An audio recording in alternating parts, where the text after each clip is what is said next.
Okay, so for this session of Work Hall in Focus, we have with us Mrs. Tehmina Lodhi. Thank you so much for joining the session. She's a very prominent figure in the media science industry, as well as being an educationist and even a mental health worker. So, before we dive into our set of questions, can you tell us a little about your field? Okay, so if you're talking in general about the media field, then I would say that I've been a part of media since a really long time. I joined media straight after I finished my education, and I have been working in various aspects of media, usually in the creative part of media. And then about, let's say, 13, 14 years ago, I joined media education. And that's now where I belong in media education.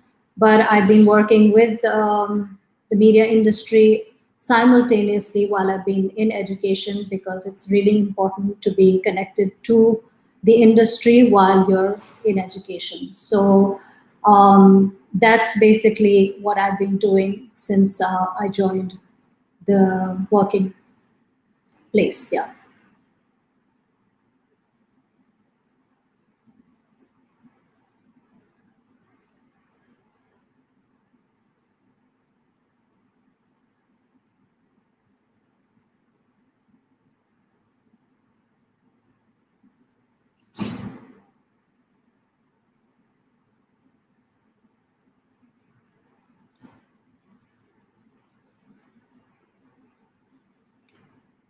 Okay, I see we're having some connection issues. Hopefully, should be back online soon.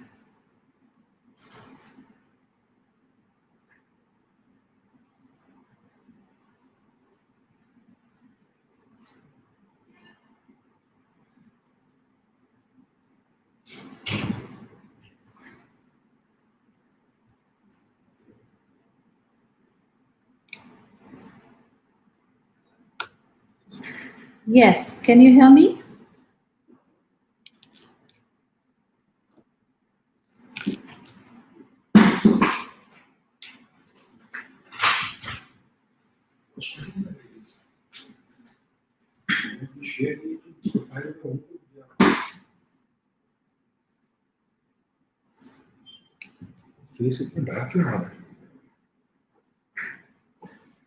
Hi, can you hear me?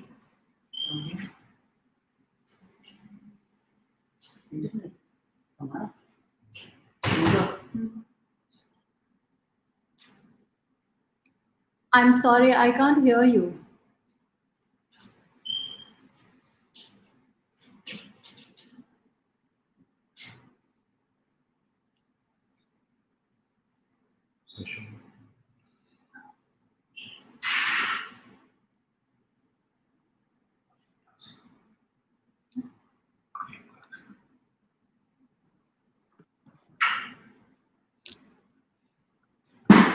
Hi, can you hear me? Yeah, yes, I can hear you. Yeah, can we having some internet issues at your end, right?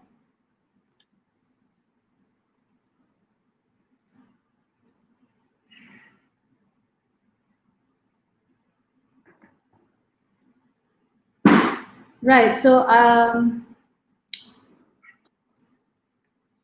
I'm sorry. I missed what you're saying. Can you please repeat again? What are you asking me? Because you're kind of still. I couldn't hear you.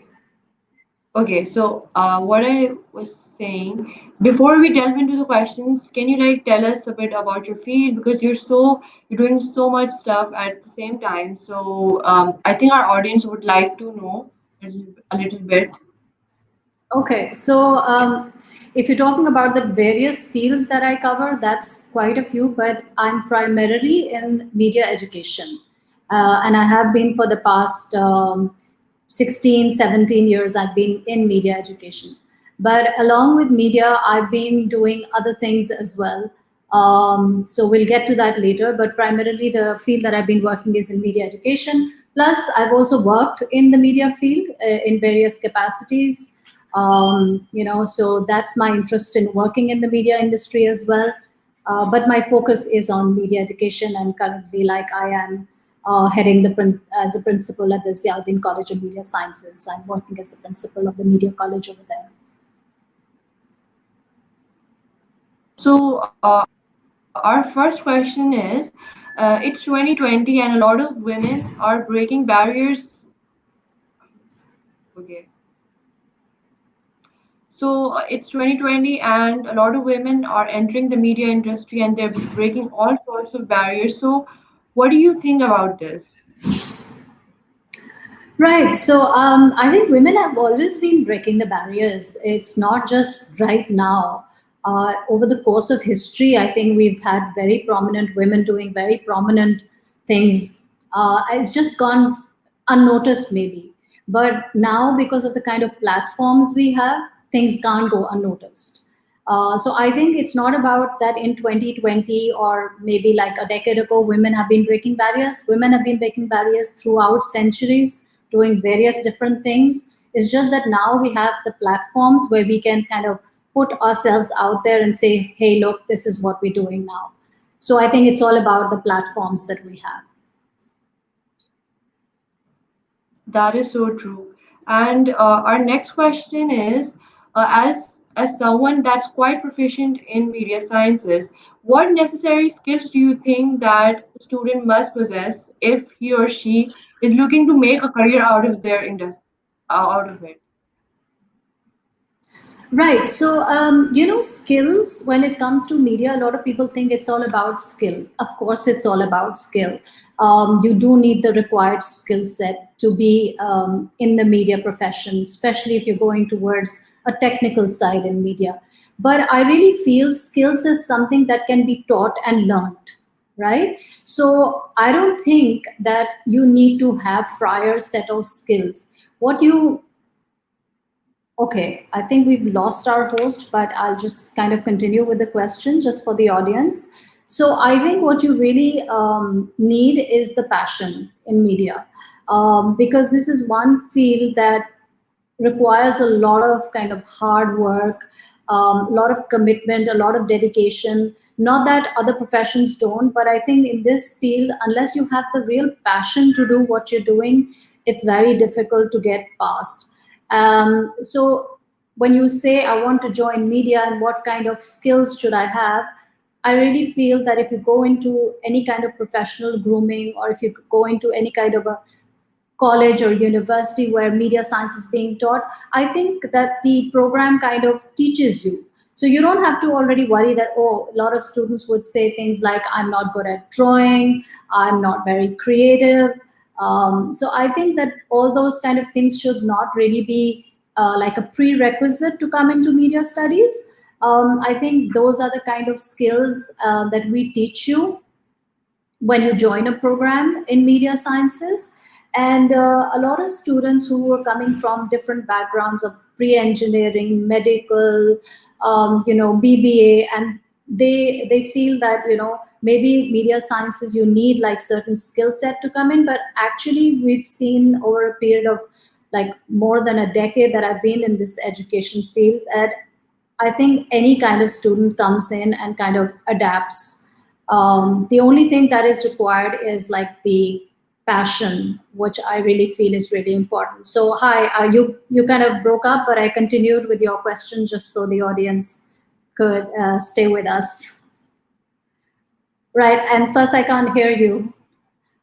Yeah. There was a lot of Wi-Fi disturbance. I think it's better now.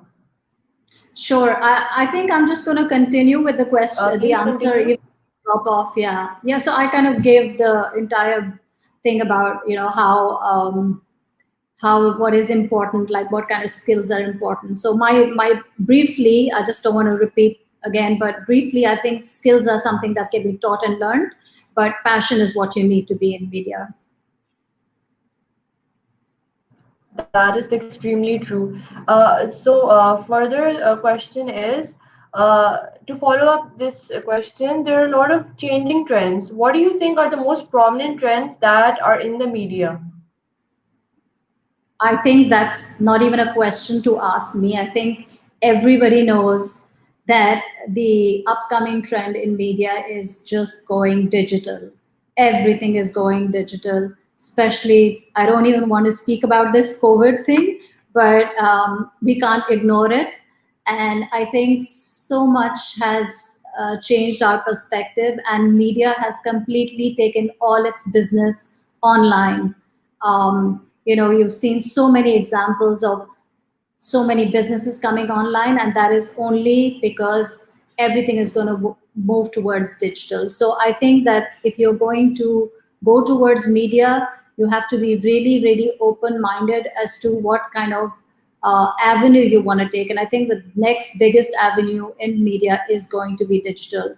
So all your traditional forms of marketing are eventually going to become obsolete, if not sooner or later. But I think that the digital platform is going to take over the media industry, and so we've been seeing. So all our advertising is going digital, our films, Netflix, YouTube. I think everything. So I think that's where, if you say that the world is changing, yeah, the world is going to be changing. The world of media is going to be changing and moving online. All right. I think we have a comment from one of our audience. I think we should address the comment. Sure. I cannot see. Yeah. Okay.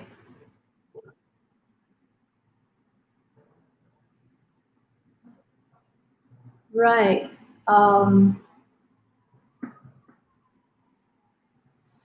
Right. So do you want to read out the comment, or can the audience see the comment? Yes, I think they can. All right. Yeah, if you can put the comment on for me again. Yeah. So no, like I said, you don't need prior skills to join any organization. I mean, it's a benefit. I mean, like if you, let's say, if you want to join media and you're very good with photography, yeah, it's of course a benefit, but you don't need it to join. And I'm especially talking in terms of education. Of course, if you're going to join an organization in media and you really don't know anything, of course, that's not going to work out. But I'm speaking in terms of education, that when you join a program that's going to groom you for a profession in media, then you don't need a skill set from before. That was my point.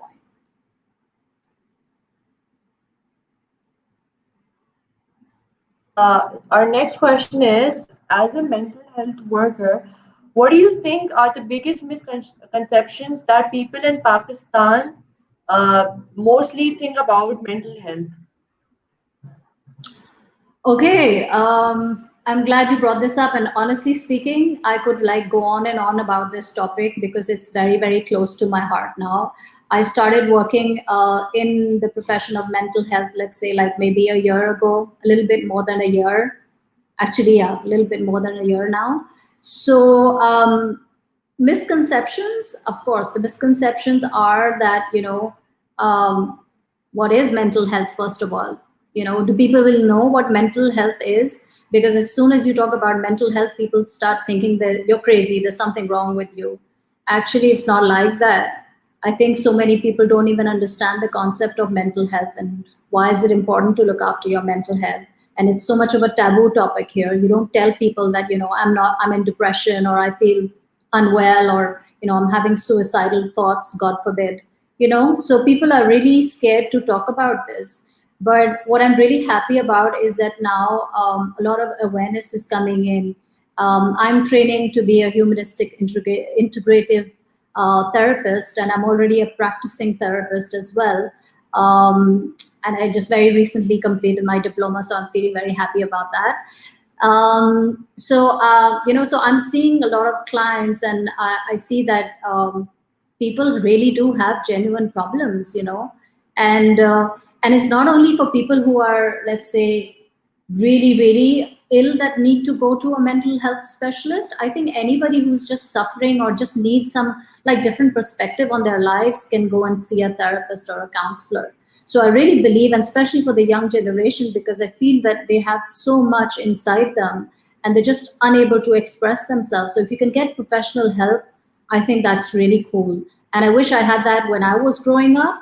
It wasn't available, I guess, or maybe it was available and wasn't like considered important. But nowadays, I think the young generation is aware, and if they need the help, they do ask for it.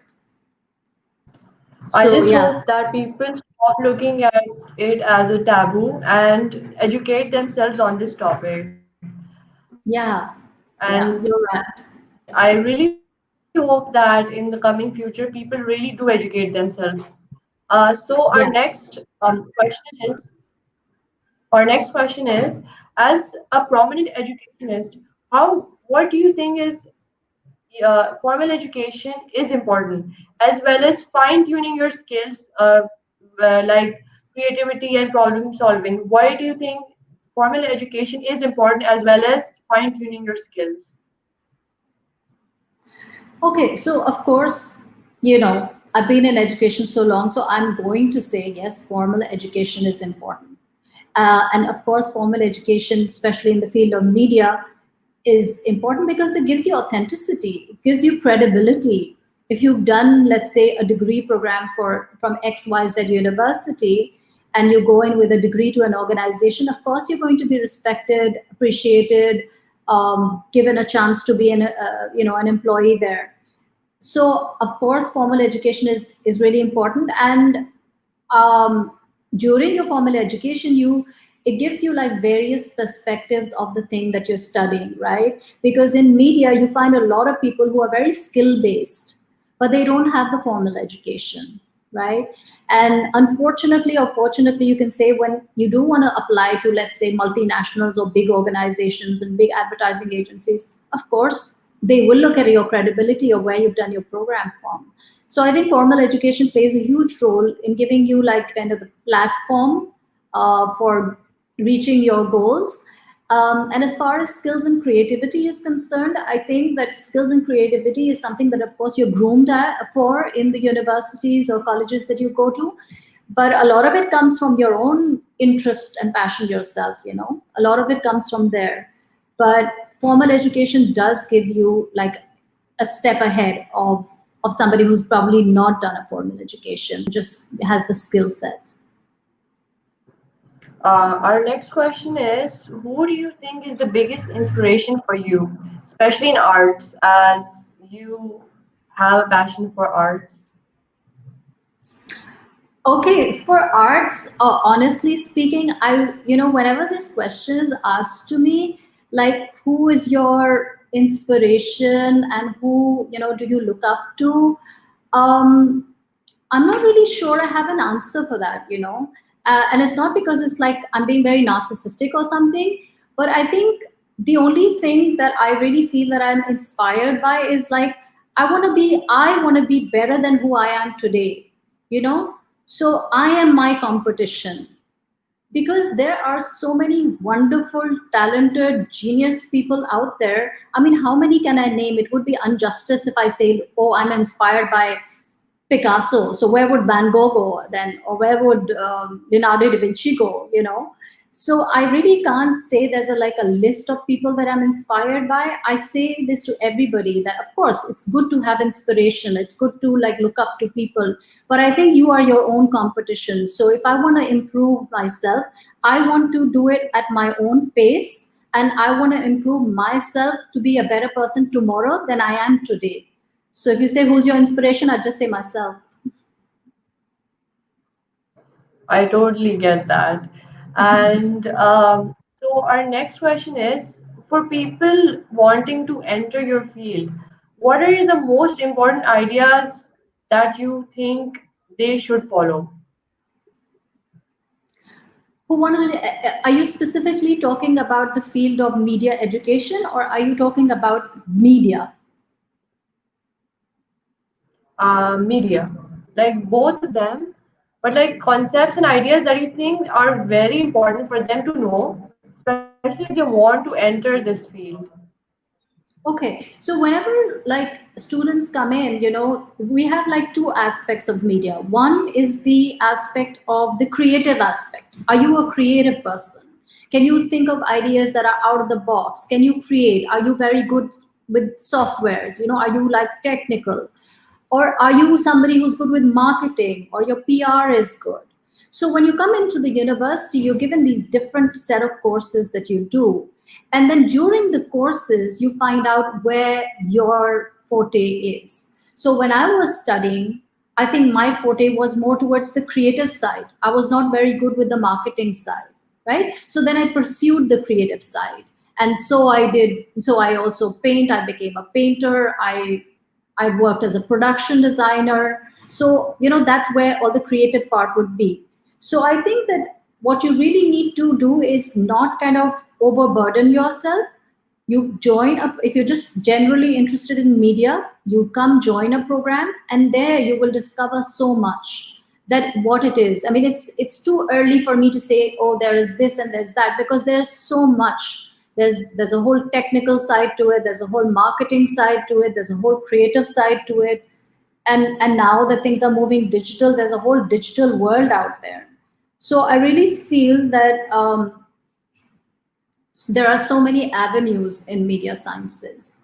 Of course, it's a field which is very, very much to do with creativity and a lot of critical kind of thinking. A lot of ideas need to be generated. So you do have to have that kind of spark in you. But yeah, I think that media is something that anyone can take up and can find a place for themselves. They can find a place for themselves in some aspect of media or the other. Yeah, that was very well said. Our next question is success. What does that mean to you? How would you define success in terms of where you are right now? Okay, so in terms of where I am, I think that I still have so much to learn. I really feel that this lifetime is not enough, because I'm a lifelong learner. For myself, I speak, and I wish like I could have like 2, 3 lives to get the knowledge that I want, because there is just so much knowledge out there, and success is different for different people. So I can't generally say, okay, so if you become the CEO of this company, or if you do this, you're successful. Or let's say if I'm the head of the media college, I am successful. No, success is at different level for different people. um, and if you personally ask me that, have I reached my success? No, I haven't, because I really feel I haven't done anything that extraordinary, or that I haven't made that kind of contribution to society.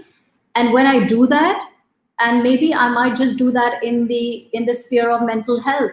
And that's why I've kind of channelized this part of my time into this kind of avenue, because I really feel that this is something that's really needed. So success would be very different for different people. I cannot define it, but for me, I really have a long way to go before I feel that I am successful. I feel like your students would disagree because you have inspired all of them so much. So I don't think that you should say that you haven't done anything because I think they would disagree. But Well, my students are like my stars. I have so many students, and now most of them, a lot of them around the world as well. And I really feel that they're like little stars that I've just left out in the universe. And I love the way that they're doing things, and it makes me the most happiest when I see my students doing well. Yeah. okay, so our next question is what do you have lined up for the future? Okay, for my future, nobody knows the future, especially with this COVID. I don't think I have any real ambitions that I can really see at this point. But inshallah, hopefully, with the COVID situation becoming better, for myself, I really do see myself continuing in the field of media education, because that's where my passion is as well. And I also see myself working in the mental health profession, because that's also something that's very, very close to me. These are the two areas that I continue to wish, working in and making some contribution to the society.